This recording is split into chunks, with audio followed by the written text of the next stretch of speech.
It is time to set sail for One Piece It's time. That's the name of the treasure in at the the Grand Grand Line. Line. Bradley, I believe it was last week, you finished Little Garden, the One Little Piece Garden.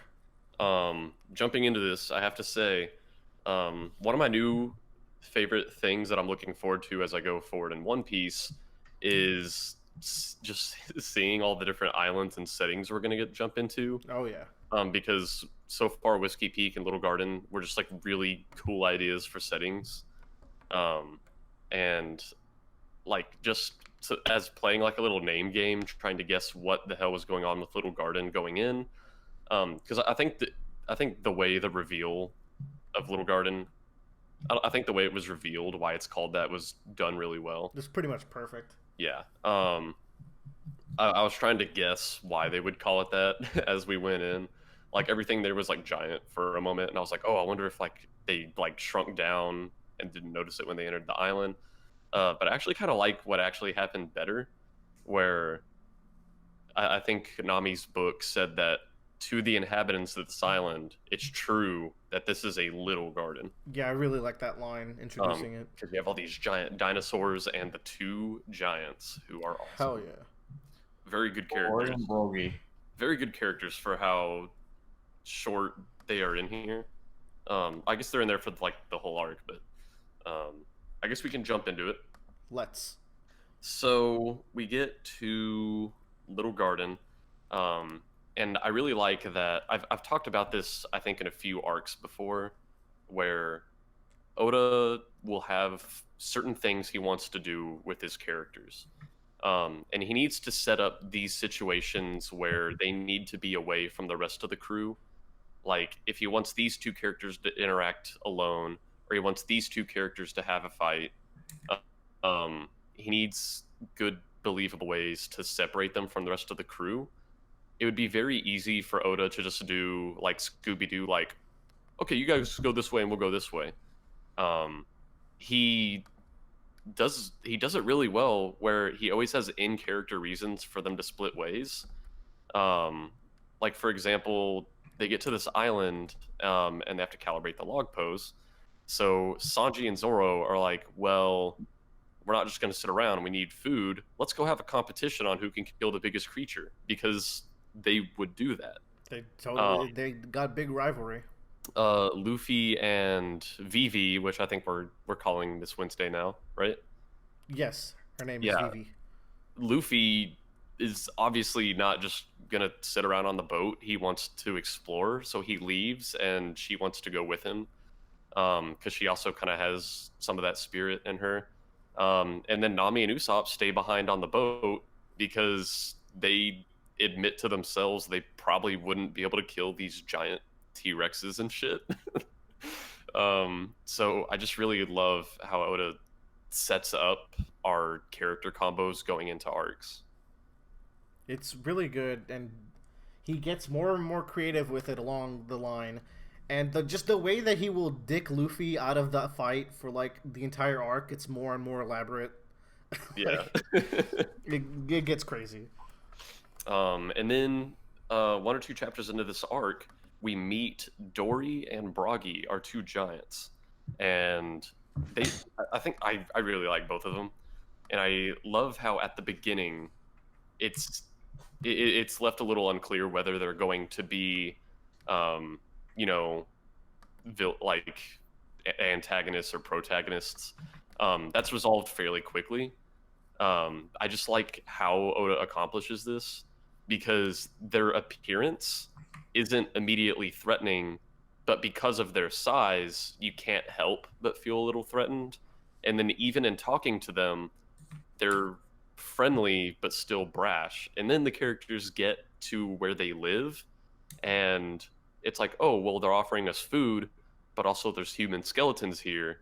So it's just all these combinations of something that would lead you to believe they're a friend, and something that would leave you to believe they're an enemy combined. Where I just think it's really good at keeping you on edge about these new characters, and then we find out they actually are like total sweethearts. In the end, I think it gives you a vibe that They're just neutral and completely ambivalent to anything around them. All they Yeah, care about is fighting. Humans might die, animals might get eaten. They'll share some food with you, but like all they care about is getting back to that fight. yeah. And so pretty soon after we see them for the first time, we cut away and we get to meet Miss Golden Week and Mr. Three, Hell yeah. which Mr. Three's face reveal is top tier. It's just hilarious because we have a few pages where it's like really close up on his face and his face is in shadow. Um, and she calls him Mr. Three.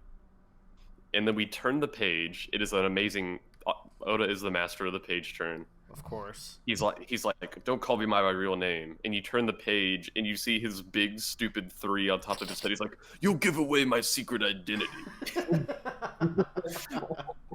And Oh, that's good. So good. oh my god. And the thing I like better about like I love his three just because one, it gives us that hilarious gag at the opening, but it also works functionally. It plays into his identity as the human candle where, he can like light it. And God, like Oda, very good at character design. Holy shit. Joe just cracking up. I love that guy. It's so Like good. I, You'll give away my identity. You ever Golden Week going like, I will? I was giggling so long and so hard at that guy. Big, long, hard giggles. Yeah. Some would call that a laugh. So Some let's would. see. From there, we kind of jump back to our main characters getting to know these giants, and you know, I think Sanji and Nami make friends with their giant more easily than You mean Luffy and Usopp and Vivi Nami? do. Yeah, Sanji is not. He barely meets any of the giants. Or let me see here. I was flipping. I'm also flipping through this while I go. Yeah. Um, It's very important that Usopp's the person that sees the giants. Yeah. And it's very important that Sanji's not anywhere in this arc until the convenient end, which is a good gag in itself. So each of the groups kind of have dinner with their respective giant after witnessing their fight. And I think it's important to note that as they learn why the giants are fighting and as they witness the fights, all of the men of the Straw Hat crew at some point like kind of exhibit the same kind of spirit that they witness from the giants. Like Nami and Vivi are just like, no, fuck this. I hate that these guys are fighting. We don't like, no, they shouldn't be fighting. All the guys, and I think this is like a purposeful contrast that Oda must have done. Like all the guys are like, no, like this is their thing. They need to settle this for themselves. I think one of them might even say like it's a man thing, Yeah. which I don't know how like accurate it is, but I think it's a very deliberate thing that Oda did, where the most warrior spirit of the Straw Hats all really identify with the giants and what they're doing. And that includes Usopp, who is not a warrior, but who really wants to become one. Yeah, He's really affected by their bravery. Yeah. So, we kind of get the reveal that Nami learns that it's allegedly going to take a year to calibrate her log pose here, which I'm just saying that now because we're going to resolve that in I think a genius way later. But I'm kind of going through it chronologically. But I really love how we wrap that up. So around the end of volume 13, Luffy is going to box Dory because Dory had his drink sabotaged and it blew up in his stomach. And so immediately he's like, okay, well, clearly this has to be the people I've never seen before on my island. So he fights Luffy. And what I love about this is because whenever, like, the fight is actually resolved very quickly, and Luffy knocks this giant warrior out cold. And the reason I really like this is because immediately after this fight, we cut over to the members of Baroque Works, Mr. 3 and stuff, and we have a pretty good read on how scared we should be of like the higher ups and Brokeworks right now, how powerful they are. And even Mr. 3 says, I don't think any of us could take one of these giants one-on-one in a fight. And we just saw Luffy beat the shit out of one of these giants one-on-one in a fight. I don't actually remember that Luffy beats the shit out of him. That's Yeah, impressive. Yeah, he But like people were- catapults himself from a tree into his stomach, and he just goes right down. Yeah. The big thing there though is Rory is really weakened at this point. 'Cause Right, yeah, he got bombed. Yeah, he's also weakened. At the same time, Important to note. I'd really just love that. And it's also cool because we see them in this like clearly like hand built like waxy structure, This but cute- it hasn't been revealed what Mr. Three's ability is yet. So I'm like, oh my god, I wonder like what's going on here. Like, how did they get this little house? Which is really cool whenever we eventually reveal that. What do you think of wax as an ability in general? Like that's a pretty unique one. I like that. Yeah, I thought it was really cool, and some of the stuff that we do with it is Very cool. versatile too. It's one of those where it's like, that's one of the fruits I would very much enjoy having. Another note I made here, around the time that Luffy fights Dory, I have talked before about how it's kind of a recurring theme that Luffy in his adventure is kind of challenging people's views on what kind of person a pirate can be. And he shows real care for this giant that he just met.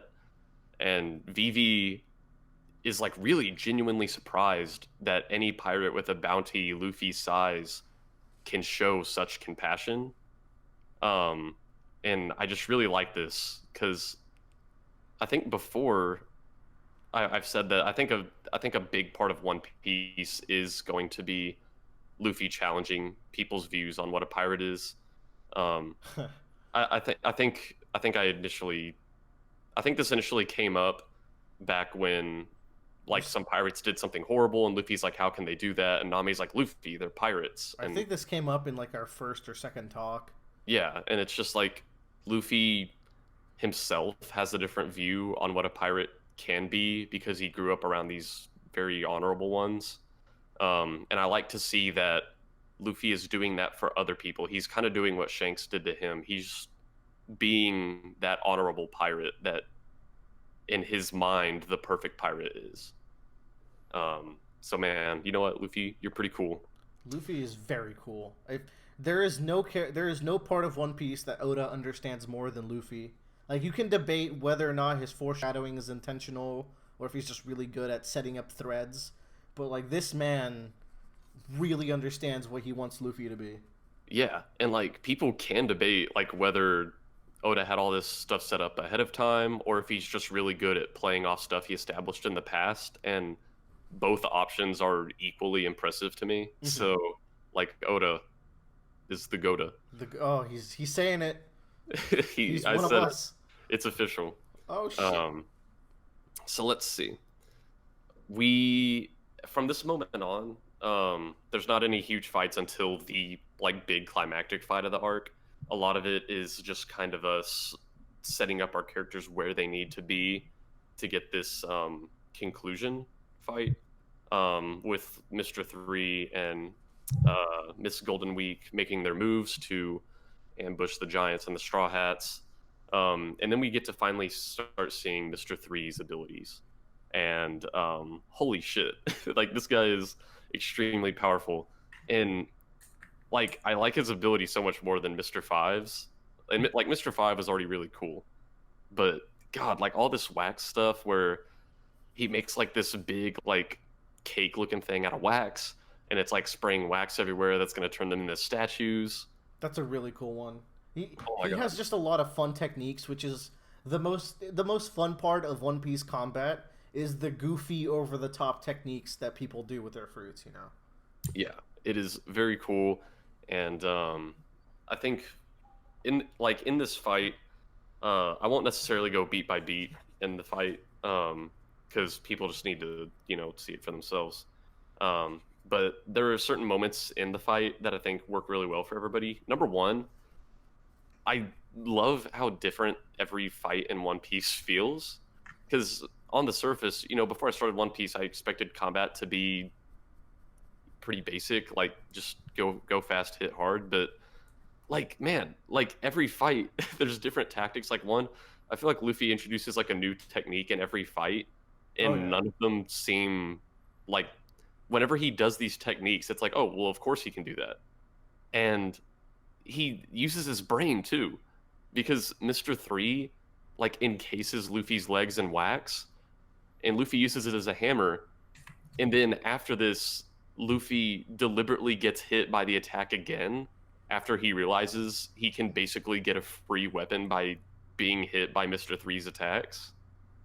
So like he's deliberately getting hit to get wax, so he gets these hammers. He's definitely no dummy when it comes to fighting. Yeah, Luffy, holy shit.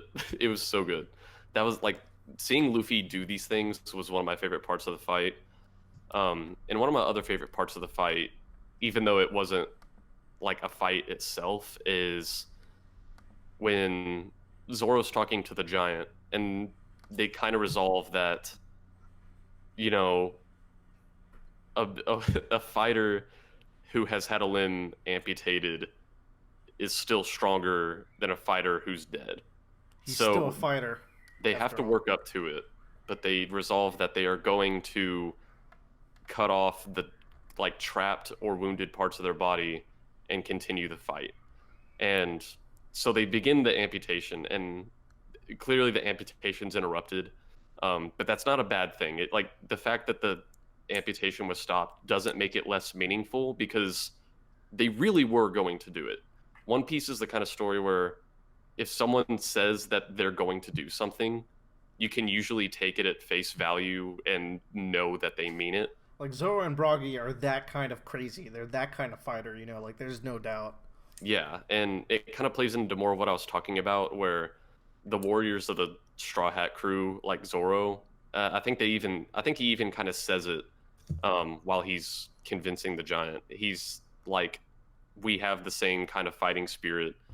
I know where you're coming from, and I know that you'll fight with me in this scenario.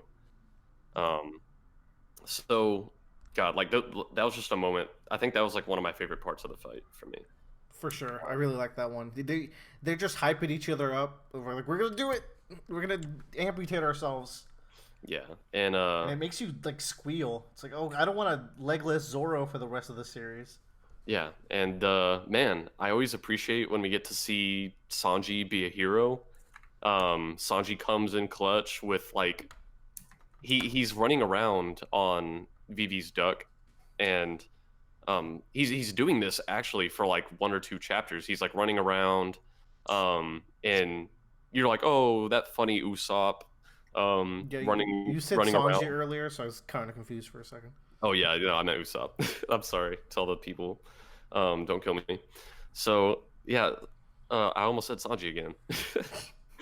Yeah, Usopp's running around on Vivi's duck, and he's doing this for like a chapter or two, and you're like, oh, that funny Usopp. He's always running around and trying not to get hurt.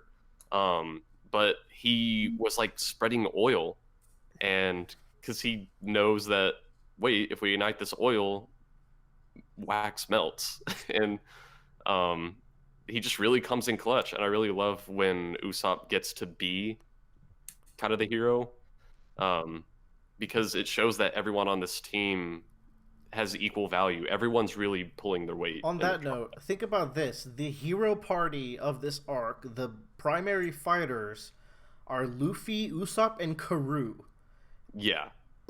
I find that so fun. Like, they're all fighting, and they're all fighting for the same goal, and Karoo and Usopp are trying to help Luffy achieve this win, and they're pulling their weight.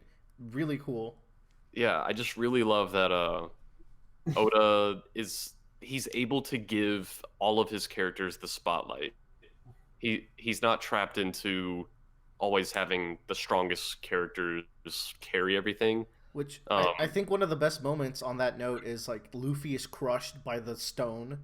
Yeah. And the Karoo is beaten up and blown up, but he's trying to peck Luffy out from under there. And Luffy's kind of like, he doesn't have much energy right now. He's kind of recovering from the blow. He's like, oh, Duck, you want to go fight them too? Let's do it. Like, even this bird almost background character is still so prominent and useful, and I love it. Very good feelings when moments like that come from One Piece stories.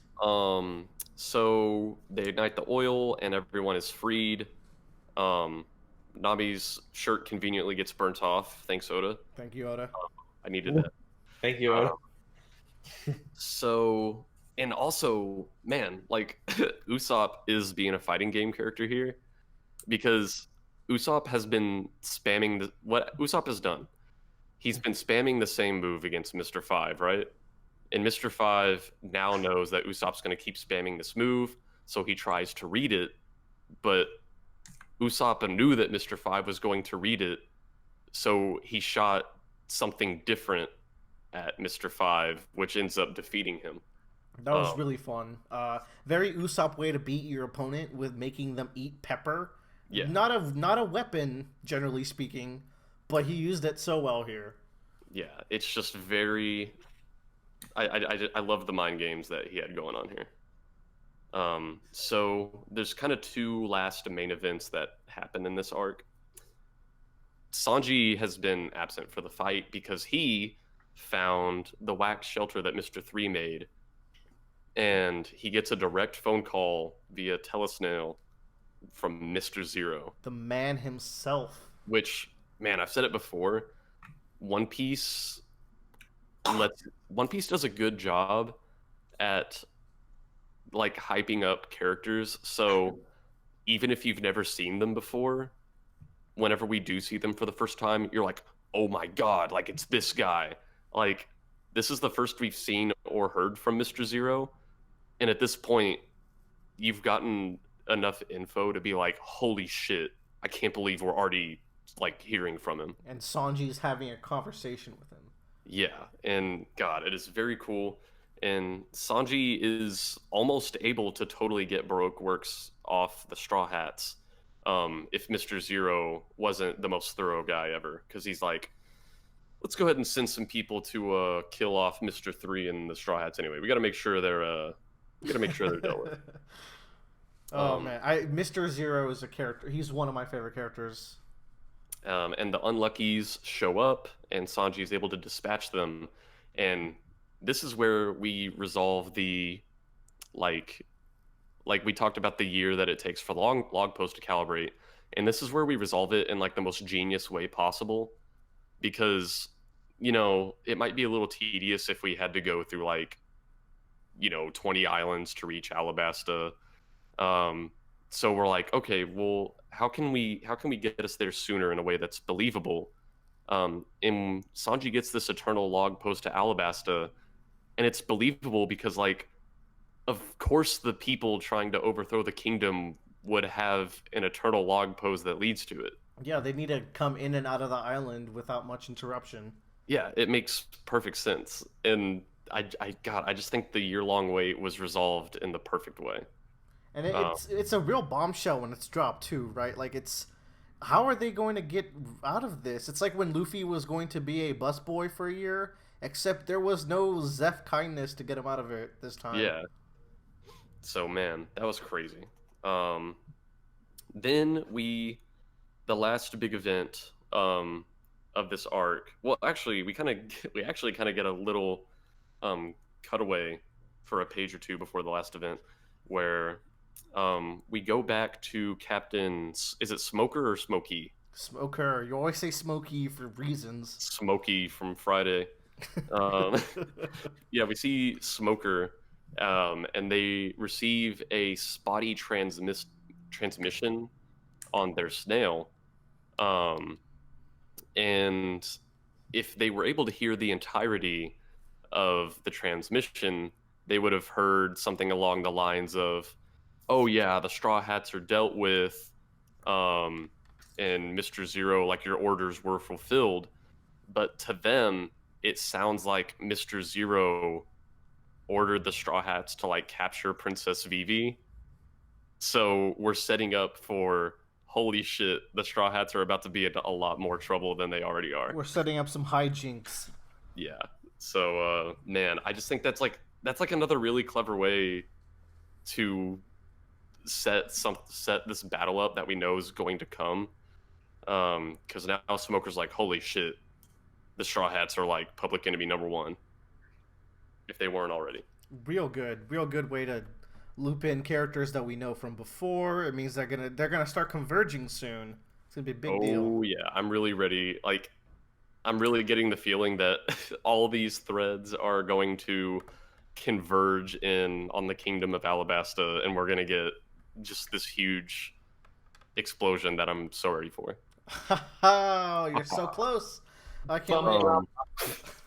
So we finish off this arc with the Straw Hats sailing away from the island, and the Giants. We're gonna gloss over, I guess, Luffy defeating Mr. 3 with instinct.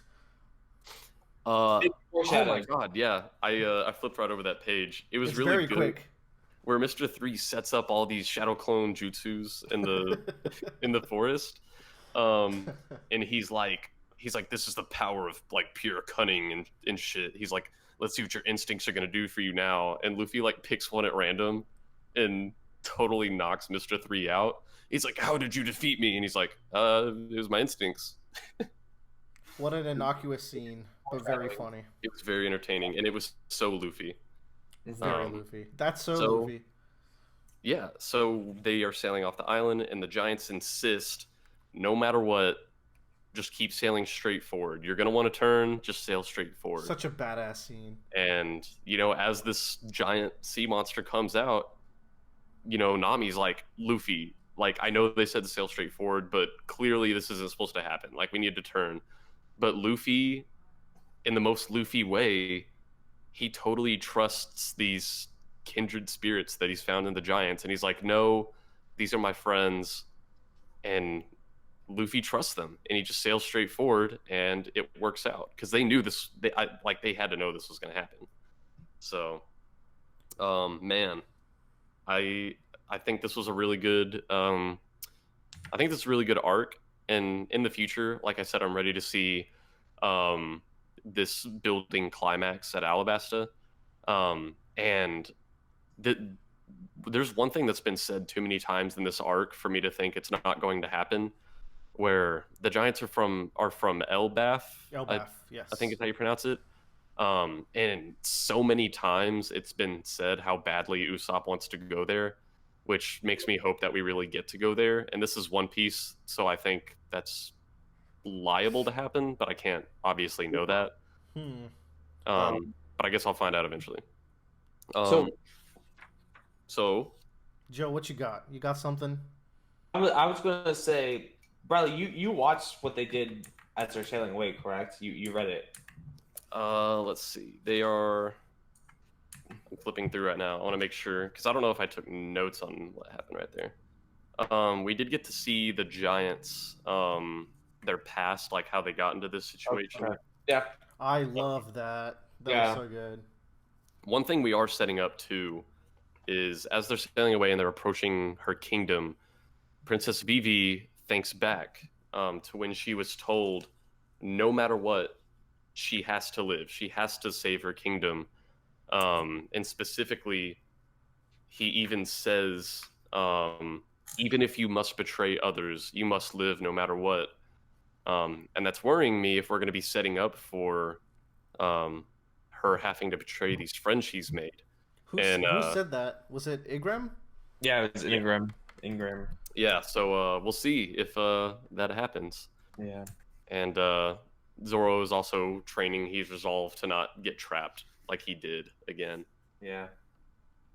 So I want to point something out to you, Bradley. You might remember from Syrup Village, the arc way back when, Usopp's dropping a bunch of fat lies to entertain Kaya, yeah? Yes. One of them is a story of a giant goldfish that poops island-sized poops. Ooh. And how Usopp has slayed it in his vast journeys in the past. Oh my god, and the Giants even said that thing had island-sized poops. That they did. Oh man, I didn't even catch that. I love it. There's yeah, just keep your eyes out. Also, we get our first view, I think, of Mr. 2, Bon Clay. Oh shit, really? Which it is. Yeah, it is like one page. What was it, Bradley? What are your thoughts? I mean, there's not enough here for me to know what's going on. Um, I think they're just. I think he was the one who was ordered to go kill Mr. Three. Yeah. And that's pretty much all it is. Yeah. But I've heard the name Bon Clay a lot in the past from One Piece people, and so that makes me excited to see what's going to happen. You probably heard it in a sentence like Bon Clay is the shit. Yeah. Bon Clay's an S tier character because he is. Also, I think it's worth mentioning that we've moved on to a new, like mini arc between chapters where now it's Django has woken up in Usopp's town and he's trying to get his shit together. Yeah, that's a fun basically one. a hangover. Yeah, it's the very start of this line. Man, Bradley, so, I really hope by next podcast you read Drum Island because God, me and Joe got some things to talk about with you. I'm very excited for more One Piece. What would be your rating for Little Garden? Because me and Joe had different ones here. This is a big one for us. Yeah, and I was thinking about this when I finished the arc because it's hard for me to rate One Piece arcs because if I rate One Piece arcs in relation to other One Piece arcs, this might be like a 3 out of 5. But if I just rate it like in general, like how good is it on a fundamental level, it's probably more like a 4 out of 5. Bradley, how did your heart feel? That's what. Yeah. Just answer that. My heart felt pretty content with how we finished this up, and it also felt excited to see where all these plot lines that are brought up in like the last 2 chapters of this arc. I want to see where they go. So yeah, I don't know. Like if I'm rating it in relation to other One Piece arcs, probably like a 3 out of 5. But like in general, I'd probably call it a 4 out of 5. So I don't know which of those you want to take. You gotta make the decision live on podcast. I would say a 3.5 out of 5, but I want to stay away from 0.5s if I can. You don't have to. I'll call it a 3.5 out of 5. So wait, is that me? Is that me, Joe? This was a big one. Yes. Okay. I was really behind. I've been waiting to talk about One Piece, and man, that was fun, and I'm really excited to see where we go from here. I'm very excited for Drum Island.